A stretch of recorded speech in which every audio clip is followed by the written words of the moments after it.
The mantra.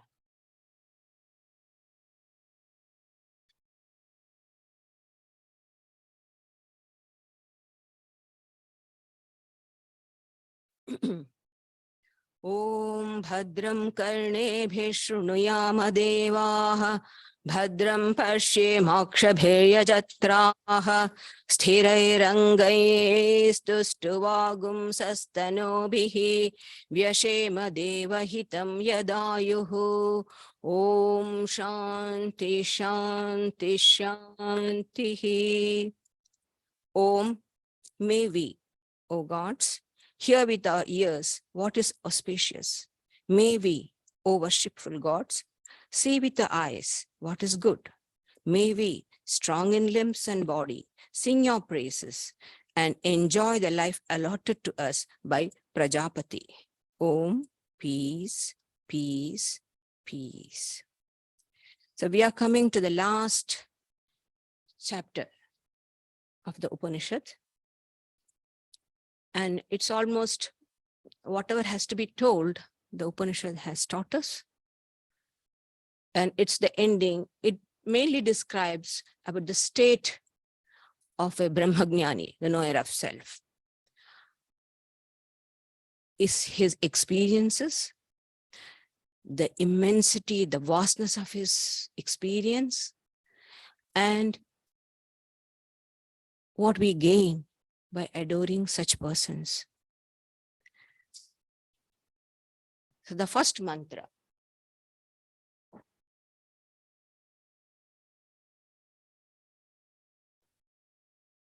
It's okay. It will come. Okay. Doesn't. Sabe daitat paramam brahma dhama yatra vishwam nihitam bhati shubhram upasate purusha yehya kamaste shukrame tadati vartanti dhiraha. He, the knower of the self, knows that the supreme abode of Brahman, which shines brightly and in which the universe rests. Those wise men who, free from desires, worship such a person transcend the seed of birth. The man of realization realizes his oneness and knows the whole reality. When the Upanishad says knows, it is not an intellectual understanding. It is a subjective experience. So knowing is being. He knows the whole of the manifested universe resting in him. In him, he is. In him, the whole universe rests. And here, the word is Brahma Dhama, supreme abode of Brahman. So abode, Dhama means a place where the objects of enjoyments are there.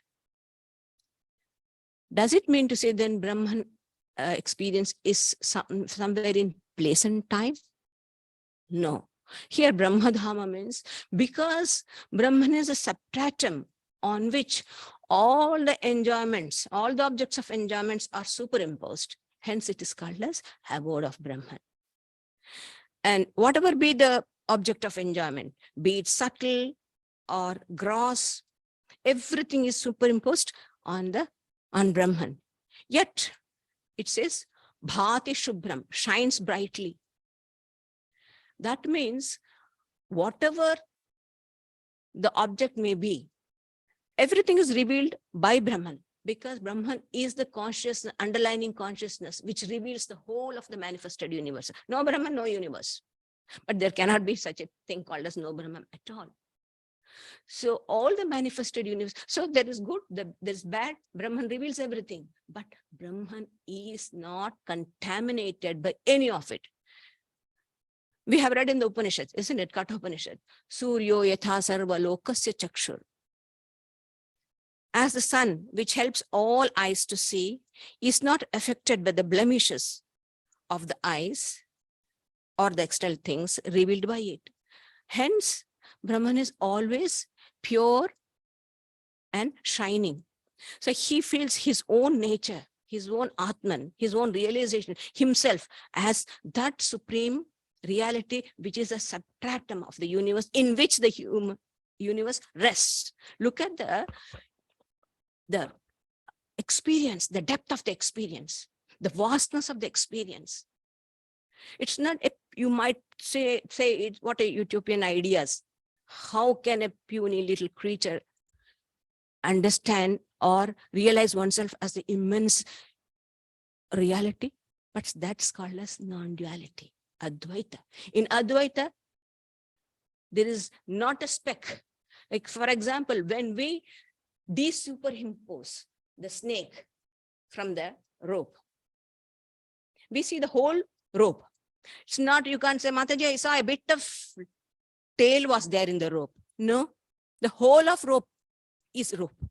There's no head or the body or the tail of the snake. The whole reality is revealed to you, that it is rope, nothing but rope in the desuperimposition state. First, I thought that it is snake, but when it was revealed through the light, through the knowledge, then the whole thing is nothing but rope. So the whole thing is nothing but one immense, infinite reality, which is my own nature. So that's the vastness of the experience a Brahmagnani experiences. And two type of people adore such a being.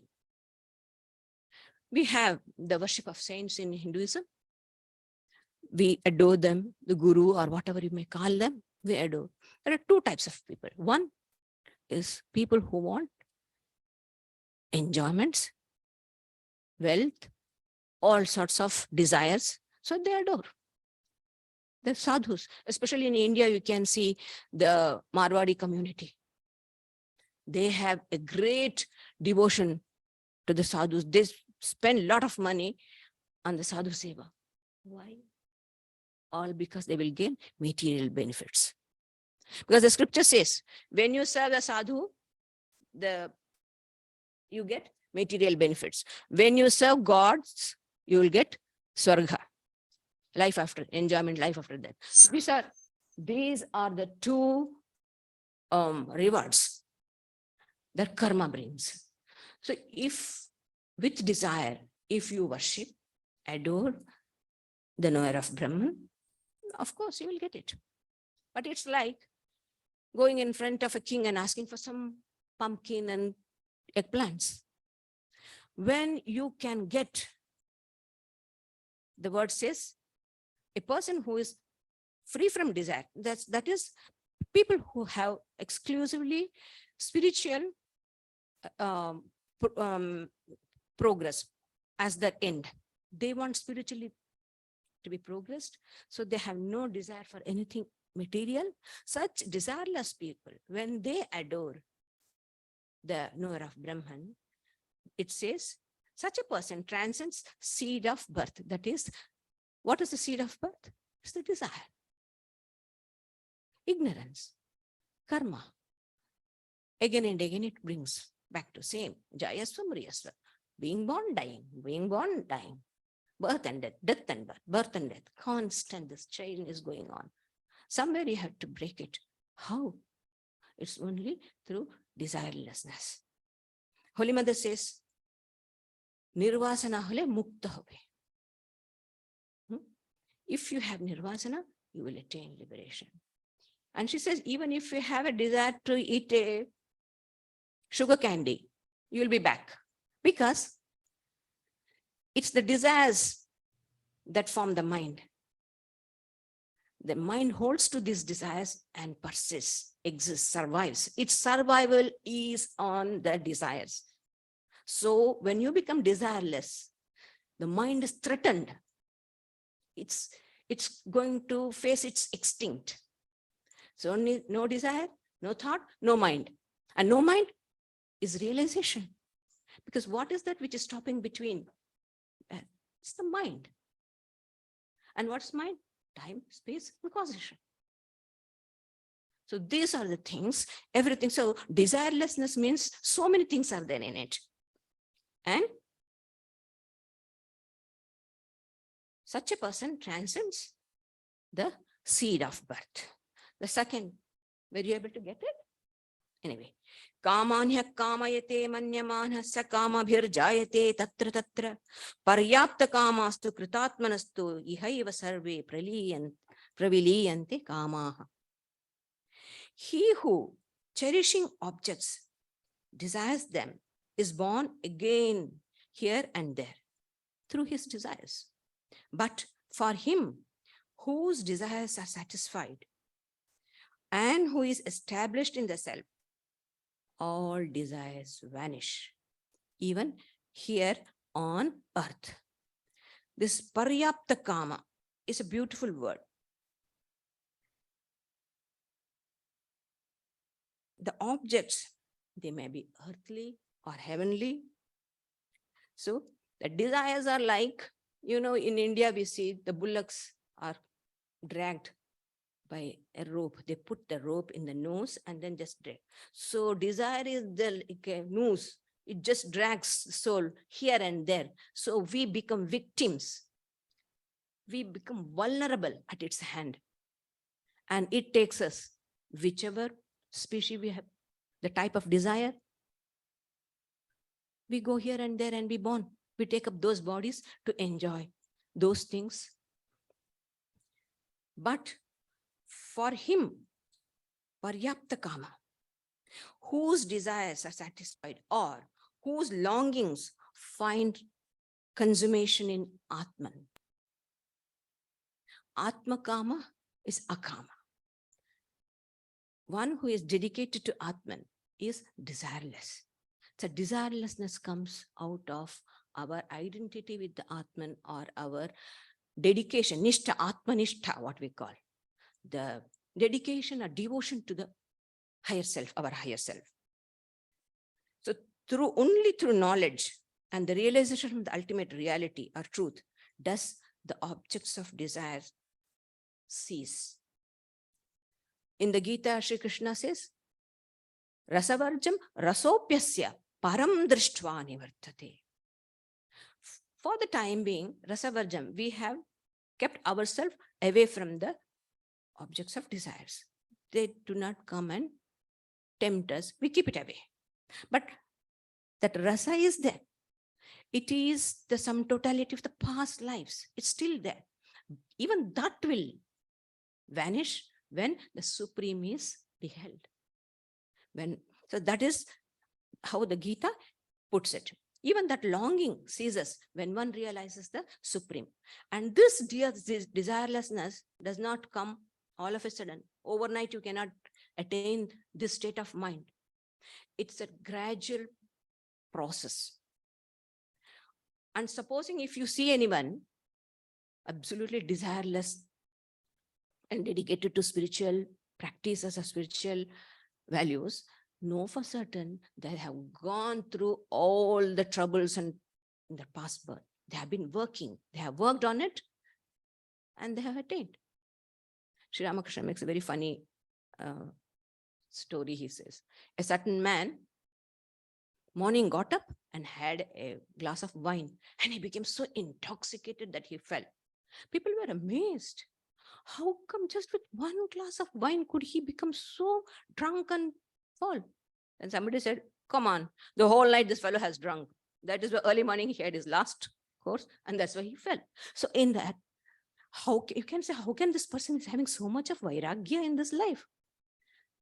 Had taken a lot of blows in the previous birth and learned the lesson. And that's why one has vairagya. Until and unless we get the blows, we jivas don't learn our lessons. That's why the bird example, the book gave 2 birds eating sweet fruits, bitter fruits. Bitter experience, sweet experience. When sweet experience comes, wonderful. I deserve it. And when bitter experience comes, why me? Why did I get this? As if we are chosen people, that nothing should happen to us. So only the jivas will learn their lessons only through blows. This is a fate of everybody, all of us. And so He who learns, that is what the Gita says, constantly you have to teach the mind. This is called as shiksha, education. Constantly you need to give the suggestions to the mind. It's a sadhana in itself. In the 13th chapter of Gita, verse 8 and 9, Shri Krishna says, Indriyartheshu vairagyam, that is renunciation of excessive attachment to sense objects, and also absence of egoism, reflection on the evils of birth, death, old age, sickness, and pain. We all get this. How many of us do reflect on it? That's important. If we reflect on this, we will be spiritually benefited. Even the suffering will be a boost to our evolution. If we don't, complaining, crying, oh, this happened to me, all the more we'll become narrow and will be bound by this to this meatball called body. Have you seen the meatball in the mutton shop? They chop the meat and make a ball out of it. In Bengali, that's the word we use with disgust to the body. It's a meatball. Mangsha pinda. Body is nothing but a meatball. You chop it, it will become round. Like the butcher's shop. Anyway, so the more we reflect on it, we'll be benefited, because this is an opportunity for us. Disease, decay, death, old age are opportunity for us to understand what am I? Who am I? To put existential questions. This is an opportunity. Make use of it. Then the scripture says that this Atman cannot be realized just through studies, hearing, because I'm not going to explain this because we read it in Upanishad, Katha Upanishad. The same thing is there. Scriptures tell us again and again that one must not mistake intellectual understanding, the study of the scripture, as the highest spirituality. Of course, study is very necessary. Study is necessary to have a clear understanding of what I'm seeking. But if it is not with the help of discrimination and the strength that it comes to give up, to detach, if these things are not there along with that, then the studies is not of much use. Information, we know, everyone now you can see, we are bombarded by this information. So many such nice messages come in the WhatsApp. I was surprised, but I don't know how far people really mean it. So information is not. There are many people who have read any book they can lay at hand. They read and they can even quote verbatim. But that is nothing. Swamiji says, an ounce of practice is better than tons of tall talks. So practicing these values, that's what's more important. And how are we to realize this? There's only one thing. It's the aspiration. If I truly aspire, then I can realize. It's only through aspiration, intense dedication, devotion to the Atman, to the higher self, that Atman is realized. To that person, it reveals its true nature, because we have superimposed so many things on the Atman. Atman is always there. The Brahman is always there in us. What has happened? We have superimposed so many things on it. And what we do? By constant inquiry, coupled with all these disciplines, we remove all those things which we superimposed. We are removing the coverings that we have put on the self, and then the self is revealed. To them, the self reveals its true nature. But here in the Mundaka Upanishad, there's another beautiful mantra, mantra 4. Nayamatma balahinena labhyo nacha pramada tapaso vyapyalingat Etair upayair yatate yastu vidwan tasyesha atma vishate brahmadhama. This Atman cannot be attained by one who is without strength or earnestness, or who is without knowledge accompanied by renunciation. But if a wise man strives by means of these aids, see, these are all aids, by these aids, his soul enters the abode of Brahman.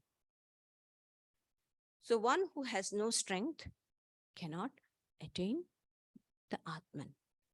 Why?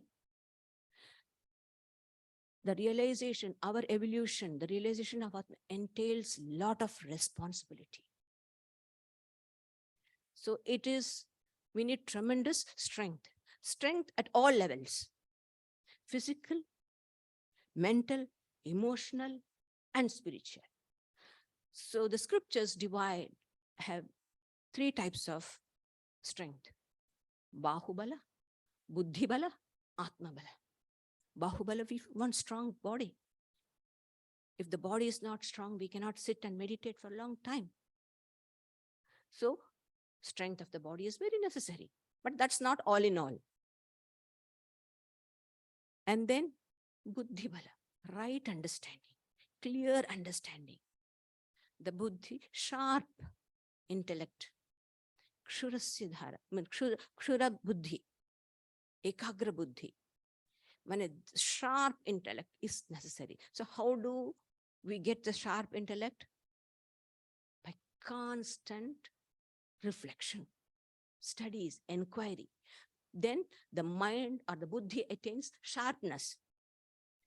If the mind or the Buddhi is always engaged with in gross things, it will become gross, dull, thick, manda buddhi, we say, dull intellect. But if it has learned to study, hear, understand subtle things, the mind also becomes subtle, buddhi also becomes subtle and pure. So you need buddhi bala, and above all, atma bala, to know, have faith that there is divinity in me. I am a spark of the divine. The divine spark is within me. And once we understand that spark, then we expand. So transformation and expansion, all this comes. It's a long process, but strength is what is important. And then pramada. It says pramada. Pramada means what? Forgetfulness. And it's a great hindrance to spiritual life. Forgetfulness of the spiritual ideal. So constant remembrance of the spiritual ideal. In the devotional aspect, we say remembrance of our Ishtadevata through mantra. But here, reflections of our pure nature, Atma Vichara, that is reasoning. So this is pramada. Opposite to pramada is dauntlessness. Nothing can intimidate a man or woman devoted to his or her higher self. This gives them the virya, strength, to face the challenges and vicissitudes of the life and develop or devote themselves to spiritual pursuits. This strength, it comes. So, and then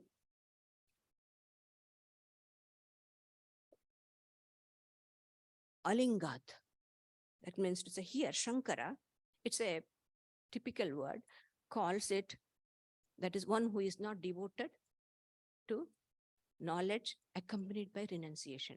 By lingat, he means sannyasa. But that is formal renunciation has to be taken in order to get Brahma Jnana or knowledge of the Atman. This is the interpretation of Shankara. So by tapas, austerity, is meant the discipline of the senses and mind. Disciplining these energies in the right direction, which will lead to the knowledge of the Atman. So of course, Shankara means the formal renunciation, but we needn't have to take it. What's important is desirelessness, right understanding, and earnestness. If these things are there, one is eligible for it. Because there are many in the scriptures also we can see Indra, Janaka, Gargi, Maitri, these people all realized their self. How? They didn't get a formal renunciation. They didn't take formal renunciation. But yet they had. That is through vichara and understanding the limitations of the ego and denying the ego. So essentially sannyasa means overcoming one's ego, the limited individuality. So we are seeking, we want to be individuals. Swamiji says, you are not at individuals. We are struggling to be individual because individuality is in infinity, universal. So once I become universal, when I can put myself in you, in everybody, then I am an individual because I have grown, expanded. So vastness, Brahman means what? Vastness, infinity. So I need to put myself in others. Only then I have really truly grown spiritually. So those who have this, that is, they have strength derived from the knowledge of Atman. They're earnest, and then they have true detachment. Such a person will get, that is, inner strength, alertness, and total detachment. I don't use the word renunciation. These are the means for the realization of the Atman. Sixth,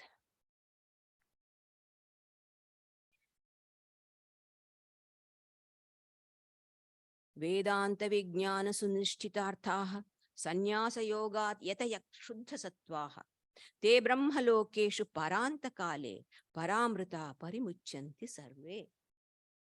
It's not this one. Fifth one. That is 6. Doesn't matter. Having well ascertained the self, the goal of the Vedantic knowledge, and having purified their minds through the practice of detachment, the seers, never relaxing their efforts, enjoy supreme immortality, and at the time of the great end, attain complete freedom in Brahman.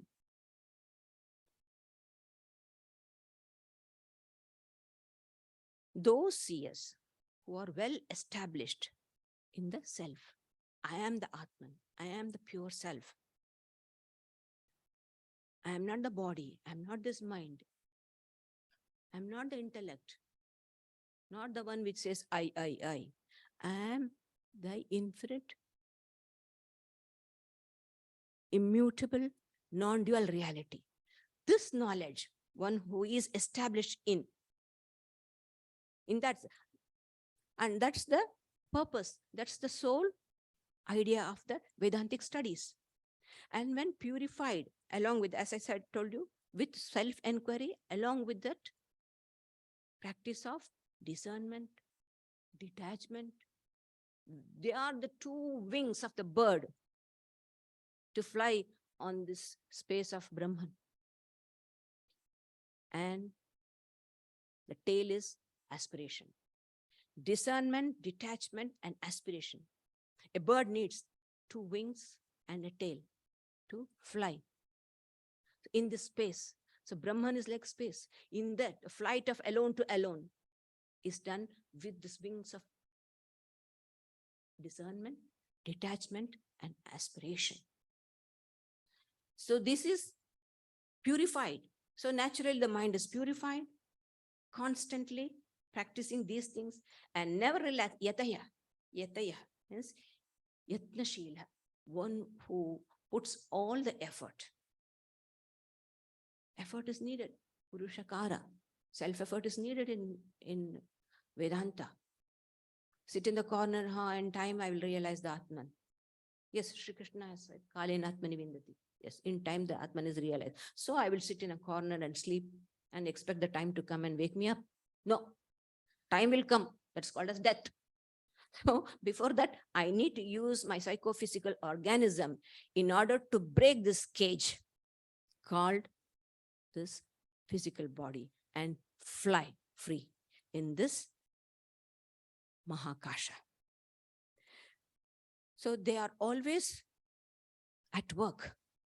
They are always hardworking. They put tremendous effort. They are never relaxing in their efforts. What happens? They enjoy the freedom, the sense of freedom that they enjoy. Nothing can intimidate, nothing can trouble them, nothing can take the peace from them. It's not that they are indifferent. They feel. But at the same time, there is a space where nothing can enter. That peace is there with them. That peace gives them the strength to go and work for others' good. So, Atmagnani is always, it's a Kriyavan. He has got tremendous energy. And whatever any project he undertakes, he puts. In Swamiji's life, we see, when Swamiji wanted to bring out this Udbodhan magazine, that time, he gave the charge to Swami Trigunatitananda. And Trigunatitananda, he's an extremist, I can say. He can work 24 hours without sleeping. He had so much, because all this Virya strength came from the Atman, the realization of the Atman. And he was working hard to get this project done. And one of the disciples of Swamiji when the book came, or after the what do you call, the opening ceremony, I think so, after the project, he went and told Swamiji, the way Swami Ramakrishna Trigunatitananda is working is amazing. An ordinary person can never put so much of effort. Then Swamiji said, what do you mean? Do you think these disciples of Sri Ramakrishna are there to sit and eat rasagullas? They are giants. Any project they come, they put their heart and soul. See, Trigunatita has even given up his meditation and other disciplines just to do my work. I have told him to do, he's putting his heart and soul. Do you think it is less up there than any tapasya? In and through this, he will gain. His higher self is always bright in front of him. He is never forgetful of his real nature. It is from there his strength is coming. It is from that spirit. Tremendous strength is coming, and these are the children of. So an Atmagnani is not a idle person sitting in a corner and saying, people are bringing good, very nice, I don't have to work. No, they are the ones who have got tremendous strength, and anything they undertake, they do it successfully because they have got Atma Balam, the strength of the Atman. And even living as in the body itself, they are free. The body has all its limitations. Yes, there will be disease, everything is there, but they will not be perturbed. I told you that that peace, nothing can disturb them. And then that peace is they are that peace. They are very embodiment of peace. And they are called as Jivan Mukta. Even while living itself, they are free. And what does it say? And at the time of great end. What's the great end? We all have end. Yes, everyone, whoever is born will die. So that death is the end. That's an ordinary end, because that end is going to begin again into a new body. So I die and again maybe be born. So this is nothing. But a Jnani's death is a great end, because he does not go hither and thither. Just everything here itself. All the desires are gone, and all he's liberated. There's no force that it can hold, or no force can direct him. He is the master of himself. So he is not under the control of any force. So that's the great end of the Brahmagnani. The 8th mantra says, mantra 8, how? It describes the death of an illumined soul. Yatha nadya sandyamana samudre stam gacchanti nama rupe vihaya tatha vidva nama rupa dvimukta paratparam purushamupaiti divyam. As flowing rivers disappear in the sea, losing their names and forms, so a wise man freed from name and form, attains the Purusha, who is greater than the great.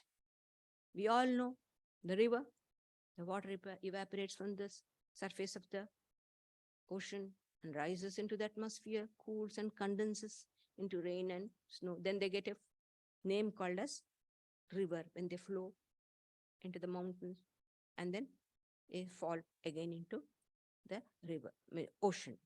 So they are called as rivers when they flow, and each river is separate from the other. True.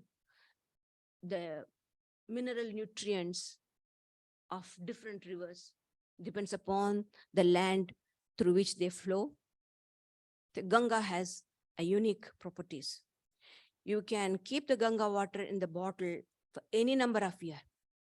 It will not go bad.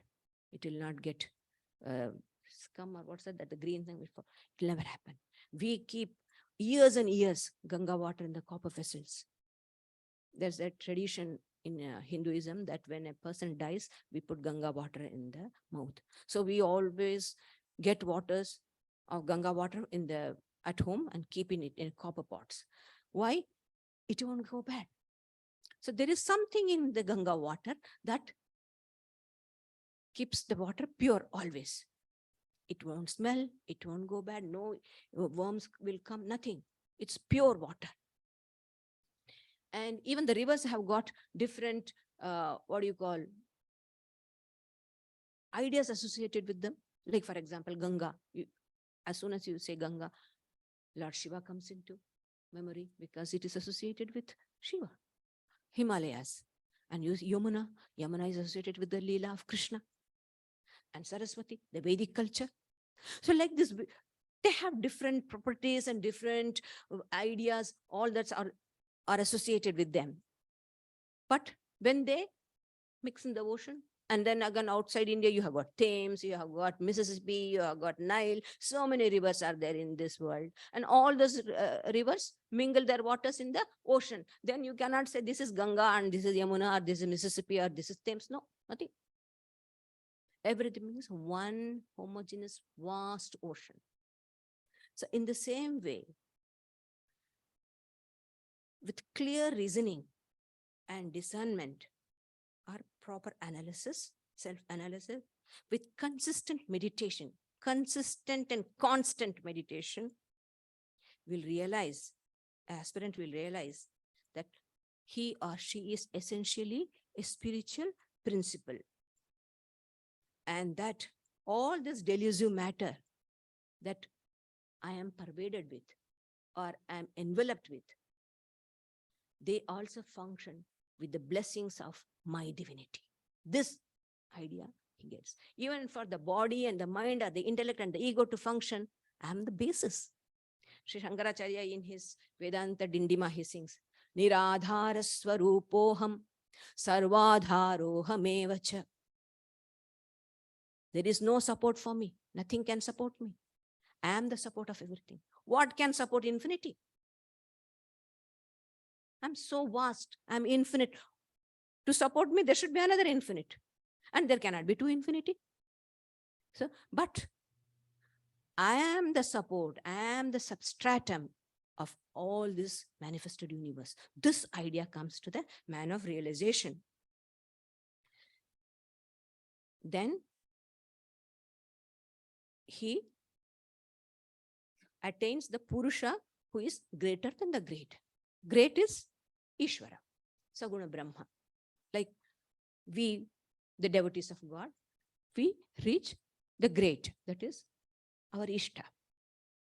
But Brahman is Shuddha Brahma, Shuddha Brahma, Nirguna Brahma, which is the self of my Ishta also. Greater than the great. That is through Advaita. This Advaita Vedanta is pointing to the Nirguna Brahma. So he attains the supreme. No more embodiments. The ninth mantra. Sayoha vaitat paramam brahmadhama brahmaiva bhavati. Sayo Havai tat paramam brahma veda brahmaiva bhavati nasya brahmavid kule bhavati tarati shokam tarati papmanam guha granthibhyo vimukto amruto bhavati. He who knows the supreme Brahman verily becomes Brahman. In his family, no one is born ignorant of Brahman. He overcomes grief. He overcomes evil. Free from the fetters of the heart, he becomes immortal. So as I told you, he who knows, knowing is being, experiencing. It's a subjective experience. It's not a philosophical understanding, rather subjectively experiencing the Brahman.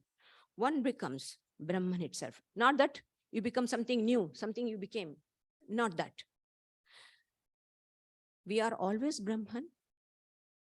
We are always that pure awareness. And that's our real nature. And body, mind, intellect has been superimposed. As a result, we have practically forgotten. That's the word the scriptures use. We have forgotten our real nature.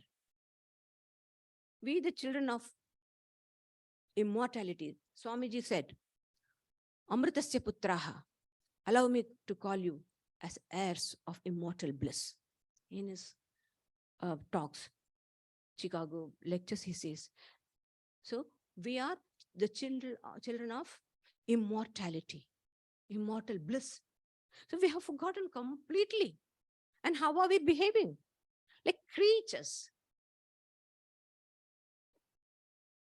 And why? Due to ignorance. Ignorance, the mother of all misery and evil. So when that misery, that ignorance is removed, tatra ko moha ka shoka ekatvam anupashyata. Where is delusion? Where is sorrow? Where is evil? For the person who feels his oneness with the universe. So that's the only way to overcome evil and misery. Through the knowledge. In the Gita, Sri Krishna says, Ajnane navritam jnanam, tena muhyanti jantava. Knowledge is covered by ignorance. Hence, the creatures are deluded, the jivas are deluded. So, but when we successfully remove those coverings we have put on the self, then we rediscover our divine self. We were always that. That's why he says, Brahmavid Brahmaiva bhavati. That's the important teachings of Advaita. The knower of Brahman becomes verily Brahman because he is always Brahman. Even in his state of ignorance, he was Brahman. Only thing is, he was deprived of that knowledge due to his foolishness. That's the only thing. What is stopping me from realizing my infinity? It's my foolishness. I always identify myself with the body, mind, intellect, and suffer. That's it. So, by the right means, when we remove the coverings of the soul, then we attain this coveted state. And what are the means to attain this coveted state?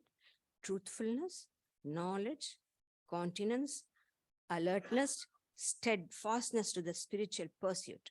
When these are practiced consistently, constantly, then we are bound to reach the goal. We pay our homage, salutations to the rishis again and again. So we have finished now the Mundaka Upanishad, and I'll quickly summarize, recapitulate what we had studied over the year. We saw that Shaunaka, the great householder, went to Angirasa, the teacher, to ask, and he asked a very pertinent question. What is it that, by knowing which everything else is known, becomes known? To that, instead of directly answering, yes, you know the Brahman, you will know everything. It makes no sense. So slowly, step by step, the teacher takes him to the knowledge, what he wants to give. And thereby he says, there are two kinds of knowledge. They are higher and lower. The lower includes everything, all the phenomenal knowledge, everything, even including the scriptures. I think Hinduism is the only religion which denies this importance even for the scriptures. It does not confine truth to books. You cannot confine the infinite truth into the papers, within the bounds of the scripture. That's the boldness of Hinduism. So not even by studying the Vedas will you realize. These are all lower knowledge. Aparavidya. And what's the Paravidya? What's the superior knowledge? It's that by which the imperishable Brahman is known. And what's the nature of the imperishable? He says, by which the wise beheld, otherwise it cannot be seen or seized, which has no roots or attributes. It's not a form. So it has no eyes or ears or hands, but which is eternal, omnipresent, all-pervading, extremely subtle, which is imperishable and the source of all beings. So it's the yoni, the womb of all creation.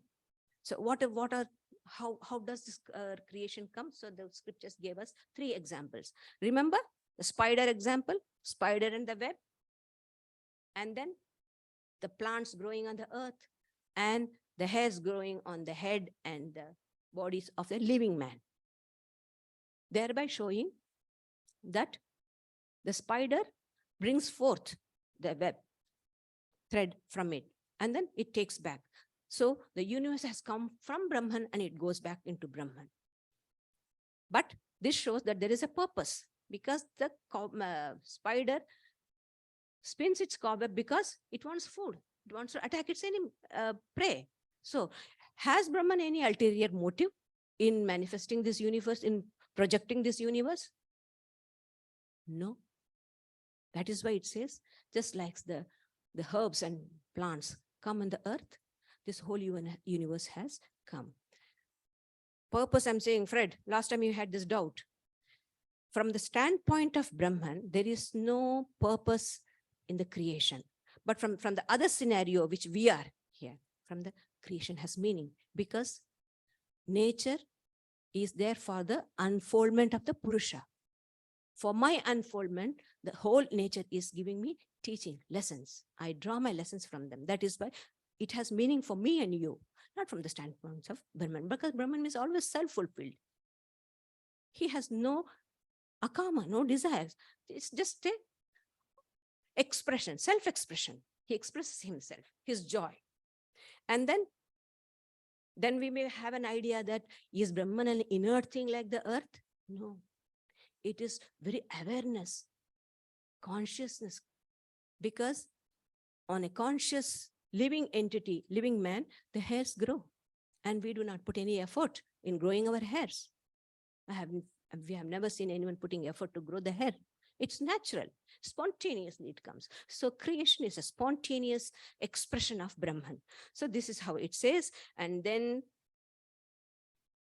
the Upanishad tells us, gives another example, that we are divine. There is no qualitative difference between Brahman or we.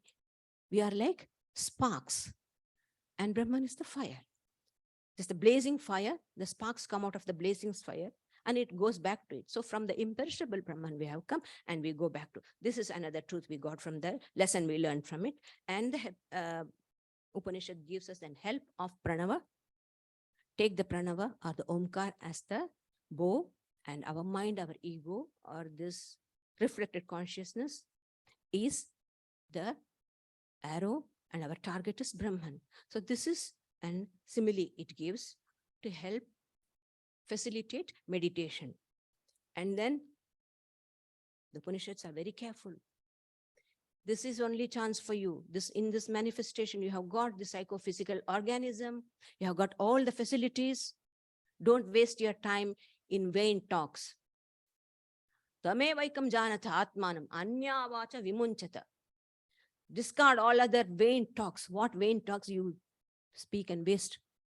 Realize, because this is bridge to eternity. This is the wonderful idea we get. And then, how are we to realize this?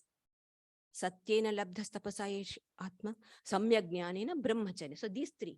truthfulness, tapasya, austerity, and knowledge, and brahmacharya. That's very important. Self-control is necessary, as much as you can put it. The brahmacharya's definition differs from the householders and the monastics, but self-control is always needed. Then the immortal Brahman alone, then it's in a beautiful verse, it says, the Brahman is in front, the Brahman is behind, it's in the left, in the right, in the above and below. You are pervaded with divinity, pervaded with power. Yet how ignorant and how weak we are, because we don't tap into this source, into this, what do you call, treasure, or the powerhouse of strength. And he gave the two example of the birds, two birds. It was the bird, the lower bird, always eating the good and bad fruits, the sweet and bitter foods. And the other one sitting quietly, witnessing. So as we approach, then we realize that there is no two birds. There was always only one bird. It was its foolishness that it had identified and thought itself to be separate. And this is Advaitic knowledge that the Upanishads have given to us. And once again, we pay our salutations and respects to all the sages who have given us this wonderful truth of Advaita.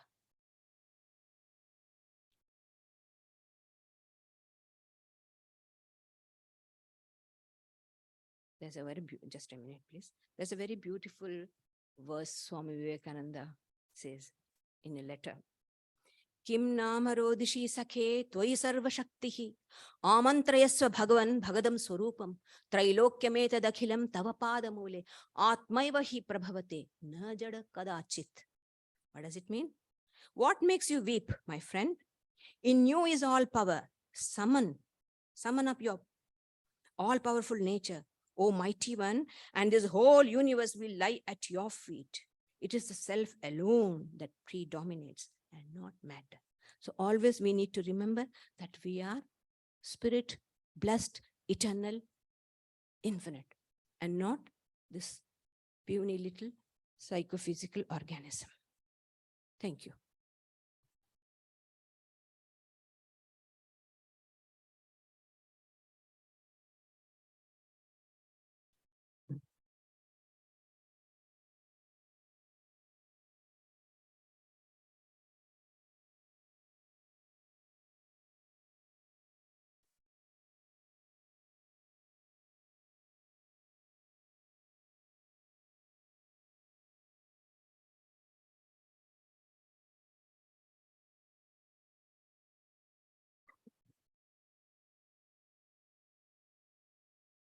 There's time for some questions and answers, so we'll pass it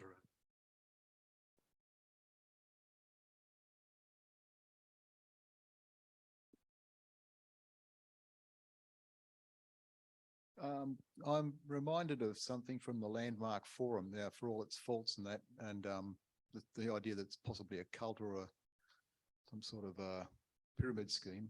It has actually got some useful things in it. One of them is that they kept emphasizing that we are meaning-adding machines, and that we add meaning to everything. So from what you were saying just a moment ago, is that Brahman doesn't add meaning. It just simply Brahman is. And we're the ones that add all the meaning to what's going on. Is that right? Well, we as individuals add meaning to what, or we inquire why. We're trying to make sense of what we try to make meaning at. We add meaning to everything. There's a reason why you're standing there. There's a reason why we're all that. But that's not what Brahman does. Brahman just simply expresses itself and is. Why is this? Why is that? How did this come? So that is true. The subject and object. Isn't it? That's from our perspective. That's right. We're the ones that do it. The world doesn't exist at all. At all. That is called as samadhi. When in samadhi, Sri Ramakrishna Let alone the word. Even you're not aware of your own body. Yeah. This can be attained through two ways, through devotion and through love. Intense love brings the subject and object together. It is not a problem in the devotion. You become one with your Ishta, other. In the same way, for a jnani, he becomes one with them. And the word single state, his own individuality is not there, has to disappear. If there is one homogeneous, infinite existence, vast and vast and vast, which cannot, our conception of vast is at the most space. That's all, nothing more than As that. far as far, But space is in Brahma, imagine. well, that's the hard part, I think. It's sort of like there was one of the questions that Landmark had was they asked you a question, oh, which do you prefer, chocolate ice cream or vanilla ice cream? And then you might say chocolate, and then someone would say, why? Well, then you're going, no, that's not the answer. The answer is you just enjoy chocolate ice cream because you enjoy chocolate ice cream. And so Brahman just is. Yeah.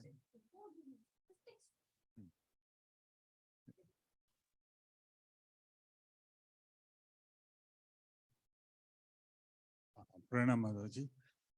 You said that we have to reflect. Reflection is the way we meditate. Now, we are talking about Brahman, which we do not know what exactly is Brahman. And in the first chapter, you just mentioned that, Agotra, Varana, and all those things, and all pervasive and all that. That all are adjectives.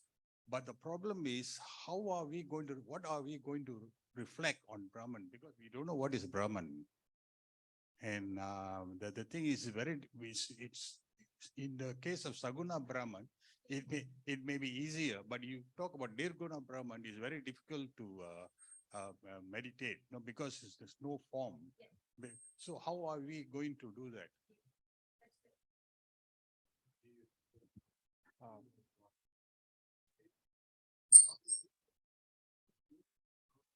Anyway, that is why,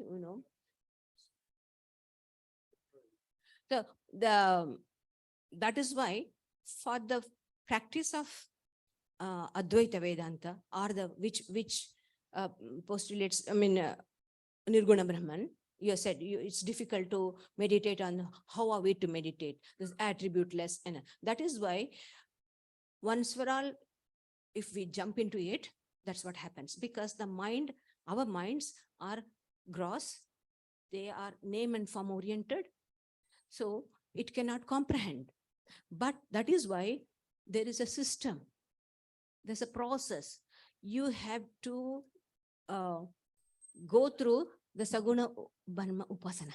You have to, when through Upasana, you make your mind subtle, that is devotion to Ishvara. Yeah, Upasana means there is a devotee, meditator, and the object of meditation is there. So through Upasana, when you reduce the opaqueness of the mind, understand? And through inquiry, you create a Brahmakara vritti. So first thing is, you have this 4 sadhanas, you discern. So even to discern, you have a theoretical knowledge, vritti jnana. You understand Brahman is this through the scriptures. So you have some intellectual understanding. So that understanding is like a vritti. It's a wave. So with that help, that becomes steady through studies, reasoning, and contemplation. Before that, we have first Nitya, all this we do. And then we have to do this Saguna Brahma Upasana. That's one of the Advaita Vedanta says, yeah, you don't have to have a Kaliyar Durga, your Guru Upasana. That's also help. So through Saguna Brahma Upasana, you bring your mind to such a level that it becomes easy for you to think the attributelessness of Brahman. It helps you. So because that basis is not there. That's why we find it bewildered. We are bewildered with these ideas. But if this Saguna Brahma Upasana, if you have made, that's why Sri Ramakrishna gives a beautiful example. You cannot straightly shoot at a bird which is flying. No, you have to start with shooting at a banana plant object. Start shooting. Then a fruit which is hanging. And then at the bird which is flying. So it's like that. So that's subtlety of the mind comes through Upasana. Saguna Brahma. Yes.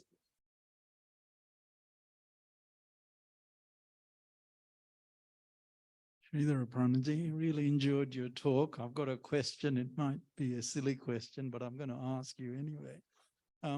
You talked about what was it? The knowledge, higher knowledge versus lower knowledge. Many of us don't have a concept of what this higher knowledge is. You know, it's something that's hard to obtain. And in very simplistic terms, say, for example, if I never used a cell phone in my life, you know, and you want to tell somebody why they have to use it, what the user experience that you would gain by it. If you were to tell somebody, you know, to take up something that they've never, can't even imagine, how would you explain it to them? What's so good about this higher experience? You know, why we should have it?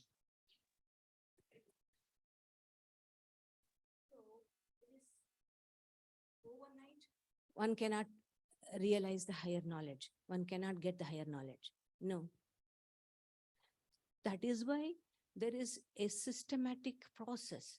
There is a way in which you will learn. Like, for example, I'll tell you, once one of our Swami in Belur Math, a friend called upon him. The friend was a scientist. So he had come to meet his friend. A bit of arrogance was there, might be.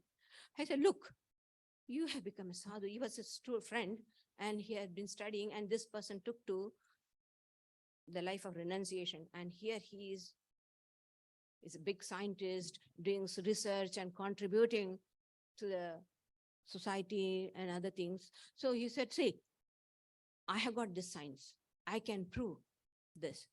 How can you prove the existence of the God or the Atman? Like how you said, how can a ordinary person understand this higher knowledge?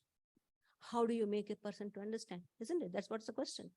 Lower knowledge, higher knowledge, you said. Higher knowledge is the imperishable. How are we to attain? How can an ordinary person attain? Wasn't that? So the same thing he said. So what's the proof that God exists and that can you prove? Okay. Then the friend said, the monk said, that's very good. That's wonderful that you can prove your science. And right in front, there was the Mali gardener putting water to the lawn. He said, come here. Now he came. Can you explain your quantum physics to this man? Right now. I said, how strange. This man doesn't know anything about it. How can? Of course I can train if I can train him. So Swami said, yes. If you can train your understanding and intellect in this way, I can also prove. It can be proved. It is not a fiction. The existence of God, existence of Brahman, your very existence, the very fact that you are is the proof that Brahman exists. Apart from Brahman, you have no existence of your own. The moment the truth goes out of the body, what happens? The body disintegrates. Sat, Shiva is the reality. When the Shiva goes Shava, the body becomes Shava. Shiva nahi, to Shava. If Shiva is not the Shava, if there's no spirit, if there's no awareness, it's a dead, dull material, nothing. So you are denying. By negating God, you are negating yourself. God is not affected by it, either the affirmer or the negator, for he is the self of both, one who affirms and who negates. So there is a process through which one has to learn. And it can be, what can be more than that? You are that. It's your own truth, self. And you are always aware of yourself, isn't it? Only you are not aware as how you truly are. That's the only difference. Everyone has the knowledge of the Atma. Okay? You have to go through a process. Ordinary people, that's why, find it difficult. Swami Turiyananda was there in England at that time, London, America. So one student, after hearing all this, he said, it's very troublesome. This Advaita, this Vedanta is very difficult to understand. But how easy it is to understand the Bible. Swamiji said, yes, you have this idea of sin is so ingrained, you want to escape from it. So you find, but whereas we want to get out of the ignorance. Our struggle is not with sin. Our struggle is with ignorance. We fight it. However, the Maya may put us into any type of difficulty, we will come out. We will fight. We are always the fighters. How has all this, the civilization come? Every inch of it is built through the struggle, through fight. The nature asks us to go and sit in the forest. Yes. In the rain and the wind and thing. Why? No, my man says, no, I will build a house. So all the civilization came by opposing the nature. And nature is not outside. It's this nature within. So when you oppose it, fight against that nature, then your true nature comes out. This is all about sadhana.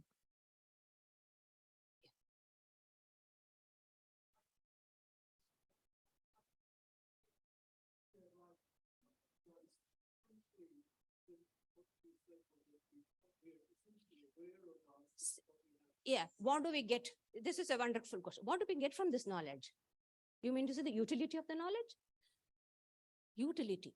This is a very important thing. See, utility is good. We explain to a person, if you know yourself, you will get these benefits. That's very good. First benefit is, in the whole universe, what are we trying for? What is man seeking? The first question, bliss, ananda. So it is this bliss is making us to go around, but there is no bliss anywhere. The bliss is within you. See, every object, everything, every person which gave you bliss or joy at one time may not give the same joy at other time. So that means the bliss is not in that. It is your response to that person, to the time. That's it.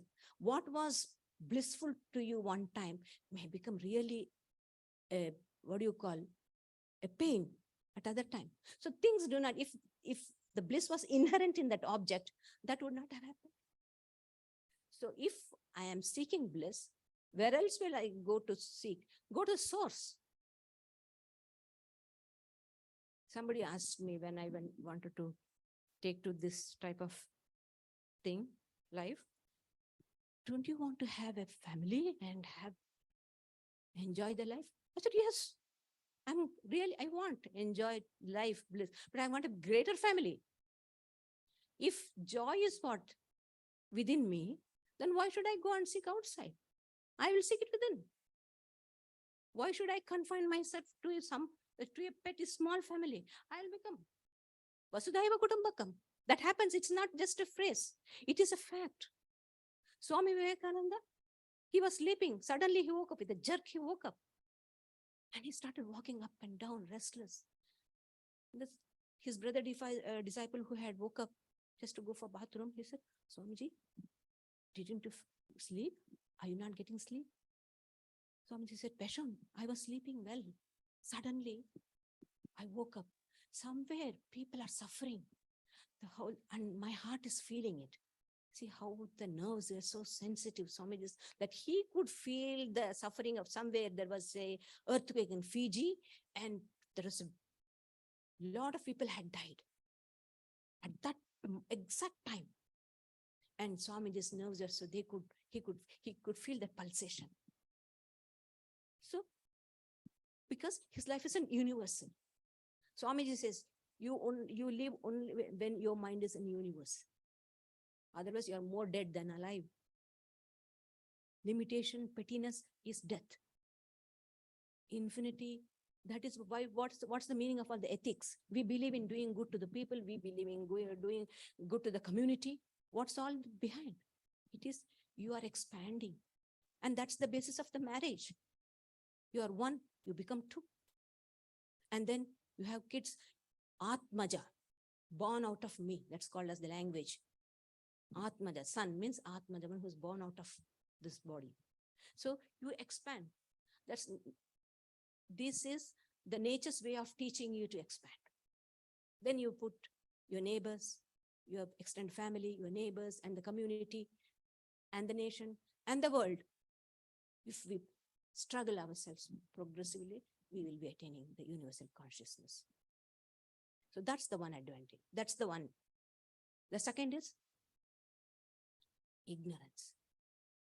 You will and infinite life. So these are the utility. So the Upanishads teaches us. By realizing, you get rid of the sorrow and attain the true joy.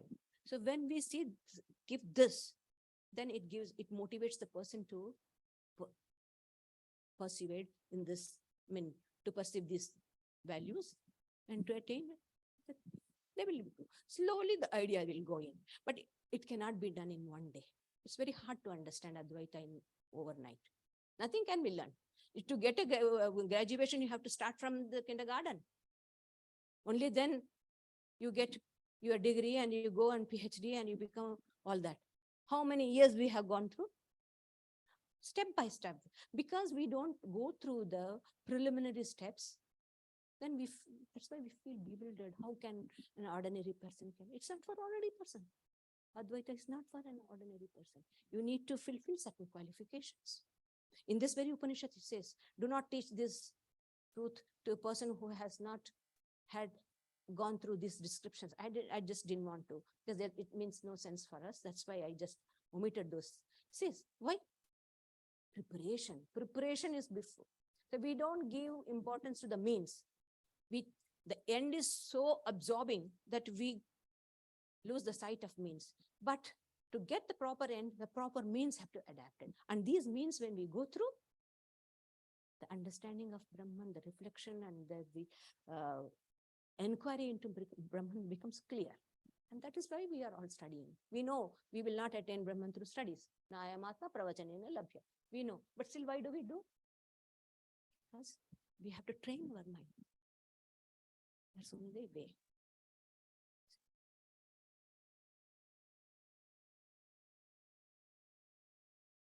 I have a question. Sorry.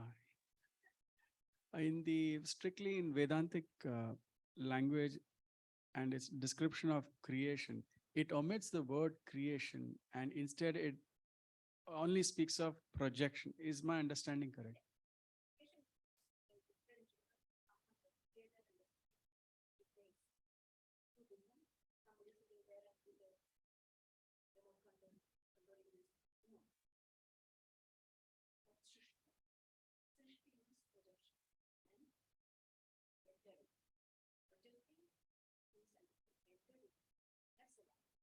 Okay.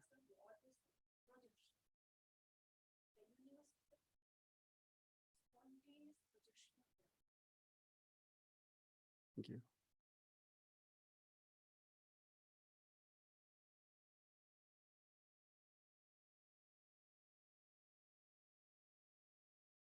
So as Sridharaprana you mentioned, that concludes this series of talks on the Mundaka Upanishad, and we'll come up with another series of talks for next year, I'm sure, find another text to explore.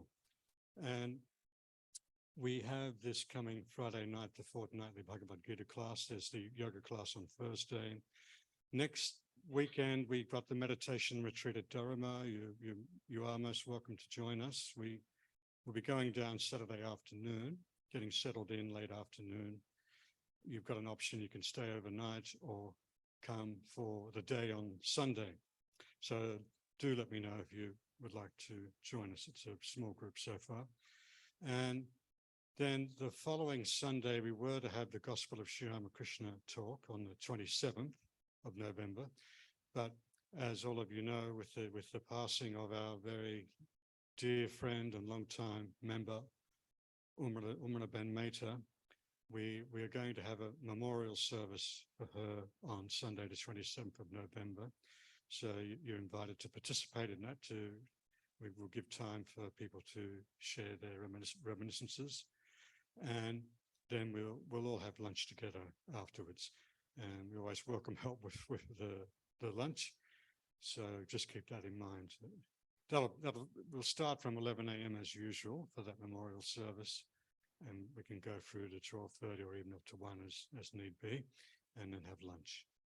And we've got a donation plate there, donation box at the back. And thanks to those joining us via Zoom.